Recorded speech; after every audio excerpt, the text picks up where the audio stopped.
जय हिंद मेरे प्यारे दोस्तों। हम आपके दोस्त आशीर्वाद आपके लिए इन्फिनिटी एकेडमी की तरफ से यह श्रृंखला लाई गई है जिसमें आज हम बीपीएससी की 35 महत्वपूर्ण क्वेश्चनों को अध्ययन करेंगे जो इस बार डायरेक्ट आपके एग्जाम में आने की संभावना है। चलिए आगे बढ़ते हैं, देखते हैं इसमें क्या कहता है।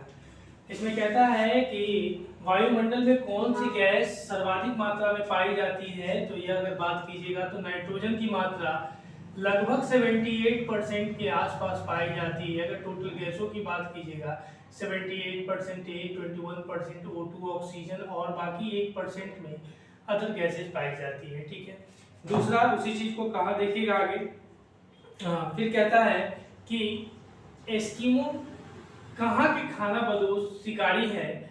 तो यह ग्रीनलैंड के हैं। देखिएगा, कहता है एस्किमो ग्रीनलैंड के खानाबदोश शिकारी है। यह जनजाति उत्तरी ध्रुवीय क्षेत्र में के चारों ओर ग्रीनलैंड से लेकर के पश्चिम में कनाडा एवं अलास्का के पार साइबेरिया के उत्तरी पूर्वी चुकची प्रायद्वीपीय क्षेत्र तक निवास करती है और ये बर्फ के अर्धगोलाकार घर में निवास करते हैं जिन्हें इग्लू कहा जाता है। ठीक है, इसके बाद वाला हमारा है भारत में सबसे लंबी तटरेखा वाला प्रायद्वीप कौन सा है। तो अगर तटरेखा तो गुजरात की तटरेखा, अगर मैप को आप देखते हैं तो गुजरात का तटरेखा लगभग सबसे ज्यादा है। ठीक है, इसमें देखिएगा भारत में सबसे लंबी तटरेखा गुजरात राज्य की है और जिसकी लंबाई 1600 किमी है। तो इसकी लंबाई 1600 किलोमीटर है जो तटरेखा उसकी है। आगे कहता है इसके अतिरिक्त महाराष्ट्र है, गोवा है, कर्नाटका है, केरल है, तमिलनाडु है, आंध्र प्रदेश है और ओडिशा एवं पश्चिम बंगाल की सीमा समुद्री से लगती है। ठीक है, उसके बाद देखिएगा कहता है कि सतलज नदी का स्रोत कहाँ है। तो तिब्बत से इसका है, नेपाल नहीं है। उत्तर पर सतलज नदी वगैरह आप ऊपर से देखते हैं, सतलज नदी, फिर उसके बाद उत्तर प्रदेश, हिमाचल, यह सब देश नहीं है, इसके लिए तिब्बत है। ठीक है, और तिब्बत आप जानते हैं कि चाइना के नीचे वाला क्षेत्र जो है तिब्बत है, वो तिब्बत के ही दलाई लामा आपके भारत में शरणार्थी के तौर पर थे। देखिएगा सतलज नदी तिब्बत में मानसरोवर झील के समीप स्थित राकसताल से निकलती है और जो समुद्र तल से 4555 की ऊंचाई पर स्थित है और यहाँ से निकलने के बाद यह भारत में हिमाचल प्रदेश में प्रवेश करती है और उसके बाद सिंधु नदी में मिल जाती है। यह सिंधु की सहायक नदी भी है। ठीक है, सतलज। चलिए उसके बाद कहता है भारत के किस राज्य में साक्षरता प्रतिशत अधिक है। तो आप भी जानते हैं केरल में यह सबसे अधिक यानी 100% यह है। इसी में कहता है देखिएगा कि वर्ष 2011 की जनगणना के अनुसार सर्वाधिक साक्षरता प्रतिशत केरल का है और केरल में 94% था 2011 के, और मिजोरम में 91.3% था और गोवा में 88.7% था तथा ओसोम में 72.2% था। लेकिन केरल में यह बढ़कर के 100% हो गई है 2018-19 के आसपास। चलिए उसके बाद कहता है क्षेत्रफल के निम्नलिखित राज्यों में सही अवरोहित करना है। तो इसमें आप देखिएगा आंध्र प्रदेश, बिहार, मध्य प्रदेश, उत्तर प्रदेश। तो इसमें पहले मध्य प्रदेश आता है क्षेत्रफल में इस अकॉर्डिंग, फिर उसके बाद आपका उत्तर प्रदेश आता है और फिर उसके बाद आंध्र प्रदेश और लास्ट में सेकेंड नंबर वाला बिहार आता है। इसका डी आंसर होगा। चलिए उसके बाद छोटा नागपुर पठार, ठीक है, एक अग्रगंभीर है, एक गर्त है, एक पदस्थलीय है और एक संप्राय भूमि है। तो ये संप्राय भूमि है। ई का पता है आपको क्या होता है। छोटा नागपुर पठार के रांची पठार का पश्चिम उत्तर प्रदेश मुख्य प्रदेश यानी पाट प्रदेश एक समय प्राय मैदान का उदाहरण है और यह प्रदेश मध्य रांची पठार, मध्य रांची जो है, जो झारखंड की राजधानी है, पठार से 305 मीटर ऊंचा है और क्रिस्टेलेशियंस लावा प्रवाह के पूर्व समस्त रांची पठार एक विस्तृत समतल सतह के रूप में परिवर्तित हो गया है। ठीक है, समतल सतह के रूप में या प्लेन में यह परिवर्तित हो गया है। आगे देखिएगा उसके बाद कहता है कि भारत के चावल के कटोरे क्षेत्र का नाम बताइए। तो यह पहले छत्तीसगढ़ हुआ करती थी। चावल का कटोरा के लिए छत्तीसगढ़ जानी जाती थी, जिसमें तकरीबन 200 किस्म की फसलें चावल की उगाई जाती थी। लेकिन वर्तमान में यह देखिए क्या क्या कह रहा है, भारत में चावल के कटोरे क्षेत्र का नाम बताइए और केरल तथा तमिलनाडु यह नहीं है। उसके बाद कृष्णा गोदावरी डेल्टा क्षेत्र भी नहीं है, पूर्वोत्तर क्षेत्र भी नहीं है, और उसके बाद कहता है सिंधु गंगा का मैदान ये भी नहीं है। तो इसमें है कौन? तो कृष्णा गोदावरी डेल्टा का क्षेत्र है। कहता है कृष्णा गोदावरी डेल्टा के क्षेत्र भारत के चावल के कटोरे के नाम से जाना जाता है, और कृष्णा एवं गोदावरी नदियां प्रतिवर्ष नवीन जलोढ़ मृदा का निर्माण करती है और जो अधिक उपजाऊ होते हैं, इसीलिए इसको कहा जाता है। आगे देखिएगा, उसके बाद कहता है तांबे के उत्पादन के लिए कौन सा जगह प्रसिद्ध है? तो यह खेतरी है। यह खेतरी तांबे के लिए ज्यादा विश्व प्रख्यात जगह है भारत में। हाँ, उसके बाद कहता है कि साबरमती पावर परियोजना कहाँ है? तो यह कर्नाटक का है। फिर भारत में मत्स्य उत्पादन का महत्वपूर्ण क्षेत्र, तो यह अपतट क्षेत्र में है, ठीक है। उसके बाद देखते हैं, कहता है भैंसा सिंगी नामक जनजाति किस राज्य में? तो यह नागालैंड में पाई जाती है, जो सेवन सिस्टर है उसमें। और उसके बाद कहता है जब हम बकरी या भेड़ का मांस खाते हैं तब हम इसमें, तो कहता है प्राथमिक उपभोक्ता, द्वितीयक उपभोक्ता, द्वितीयक उपभोक्ता कहते हैं, क्योंकि प्राइमरी सेक्टर से मिला, द्वितीयक उपभोग हमने किया, जो बनाने का काम करा, तो सेकेंडरी इसमें हम देखते हैं। फिर कहता है निम्नलिखित में से कौन सा एक यातायात संकुलित नगरों में से भूरी वायु बनने से संबंध है?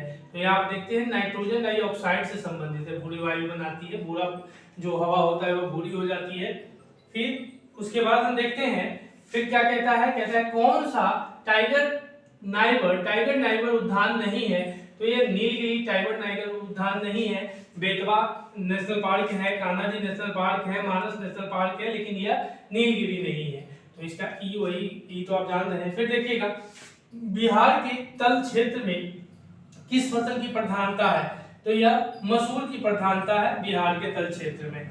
आगे देखिएगा, फिर कहता है बिहार में सबसे प्राचीन नहर प्रणाली है, तो यह सोन नहर प्रणाली सबसे प्राचीन में गिनती जाती है। इसमें देखिए क्या कहता है कि सोन नहर बिहार की सबसे प्राचीन नहर है, और जो 1876 से 77 यानी इसकी बात कीजिएगा, 16 to 77 यही प्रणाली जो आप देखते हैं, जिसमें निकाली गई है। और सोन नहर की दो शाखा है, पूर्वी सोन नहर तथा पश्चिमी सोन नहर। पूर्वी सोन नहर से औरंगाबाद, अरवल, पटना, गया, जहानाबाद जिलों की तथा पश्चिम सोन नहर से भोजपुर, बक्सर आदि जिलों की सिंचाई की जाती है। दो शाखा इसकी है। आगे देखिए, कहता है बिहार की किस नदी को सरानीरा से जाना जाता है? तो यह गंडक को जाना जाता है, यह नेपाल से निकलने वाली नदी है। कहता है गंडक नदी मध्य हिमालय में नेपाल की उत्तरी सीमा से तिब्बत से अन्नपूर्णा पहाड़ियों से समीप मनक मोट एवं कुतांग नामक स्थान से निकलती है, ठीक है। आगे, पूर्व वर्ष जल से भरी होने के कारण बिहार में इसे सलानीरा के नाम से जाना जाता है, और नेपाल में इसे सप्त गंडकी के नाम से जाना जाता है। और यह पटना के निकट सोन में उत्तर की ओर से गंगा में मिल जाती है, ठीक। हम देखिए, उसके बाद कहते हैं कि बिहार राज्य के वनस्पति प्रदेश में कौन शामिल नहीं है? तो यह आर्द्र पर्णपाती, शुष्क पर्णपाती और सदाबहार वन। तो सदाबहार वन शामिल नहीं है, तराई वन भी नहीं है। आगे देखिएगा, बिहार की प्राकृतिक वनस्पति मुख्यतः पर्णपाती किस्म की है। और बिहार की अगर बात करते हैं तो बिहार के वनों को मुख्यतः दो भागों में बांटा जाता है, एक ऊपरी हिमालय तथा तराई वन और दूसरा शुष्क पर्णपाती वन। और बिहार में 120 सेंटीमीटर से समवृष्टि रेखा शुष्क पर्णपाती वन एक आर्द्र पर्णपाती वन के मध्य सीमा निर्धारित करती है, ठीक है। आगे देखिएगा, उसके बाद फिर देखिए क्या कहता है। फिर इसके बाद कहता है कि तो यह सदाबहार वन देख लिया आपने। फिर कहते सदाबहार वन कैसे होते हैं? वैसे वन होते हैं जो मतलब पूरे वर्ष भर हरे भरे होते हैं, ठीक है। आगे देखिएगा, क्षेत्रफल की दृष्टि से बिहार का भारत में कौन सा स्थान है? तो अगर बात करते हैं तो यह 13वां स्थान है क्षेत्रफल की दृष्टि से। बिहार में सर्वाधिक वर्षा कहाँ होती है? तो यह बंगाल की खाड़ी की बंगाल की खाड़ी के आने वाले मानसून के कारण इसकी वर्षा होती है। और बिहार का तराई प्रदेश विस्तृत है, तो यह गंगा के उत्तरी भाग के समानांतर, भारत नेपाल सीमा के समानांतर, और रोहतास पठार के पूर्वी के समानांतर, और ताजमहल पहाड़ी की पश्चिमी सीमा के समानांतर, भारत नेपाल सीमा के समानांतर। ठीक है, आगे बिहार के पटना एवं गया नगर में उन्नयनास यानी इम्प्रूवमेंट ट्रस्ट का गठन हुआ था। यह 1965 में किया गया था। ठीक है, आगे रदरफोर्ड एकन प्रकीर्णन प्रयोग किसके खोज के लिए, तो यह परमाणु के केंद्रक के लिए 10th क्लास 9th क्लास दोनों में इसके बारे में दिया गया है। कोलाइडी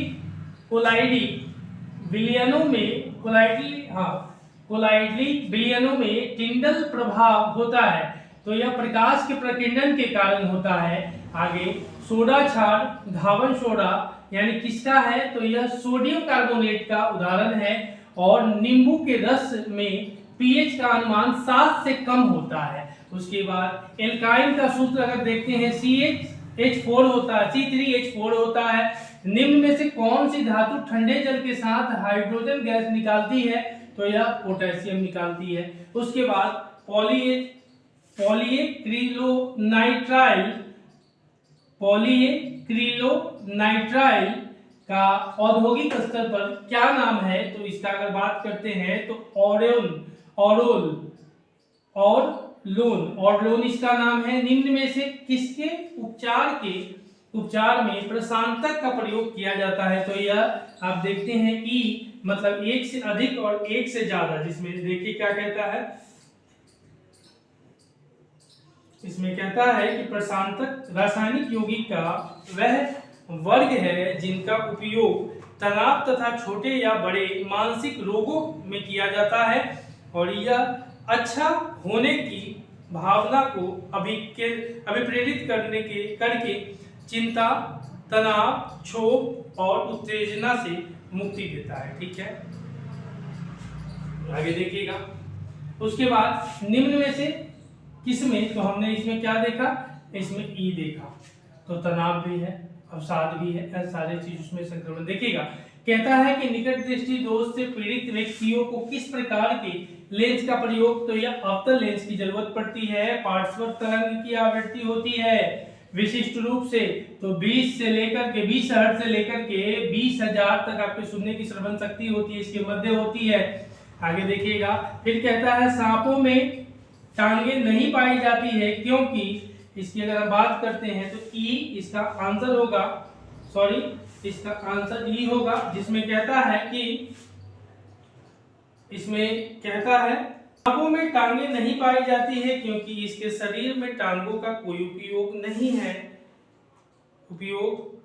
नहीं होता है, ये रेंग कर चलते हैं। ठीक है, रेप्टाइल कहे जाते हैं। अतः जैव विकास में इनकी टांगे समाप्त हो गई और जीव की जिस अंग का उपयोग नहीं करते हैं जैव विकास के दौरान वह विलुप्त हो जाता है। चलिए ठीक है, आगे देखते हैं। 72 उपस्थिति में पाई जाने वाली प्रोटीन, तो यह आप प्रोटीन होती है जिसमें देखिएगा उपस्थिति में कॉन्ड्रीन नामक प्रोटीन पाई जाती है। यह एक सफेद नीले रंग का जिलेटिन सदृश पदार्थ है। यह लैरिंक्स, श्वासनाल आदि में पाई जाती है। ठीक है, तो आज के लिए आपकी कक्षा समाप्त होती है। दृढ़ता के साथ अपने पेपर को आप लोग आगे बढ़ाएं और ज़्यादा से ज़्यादा पुरानी चीज़ों को ही समराइज करें, नई चीज़ों में मत फंसे, क्योंकि नए चीज़ में फंसिएगा तो आपको दिक्कत होगी। फिर आने वाले अगले वीडियो में हम आपसे पुनः मिलते हैं, तब तक के लिए जय हिंद, जय भारत।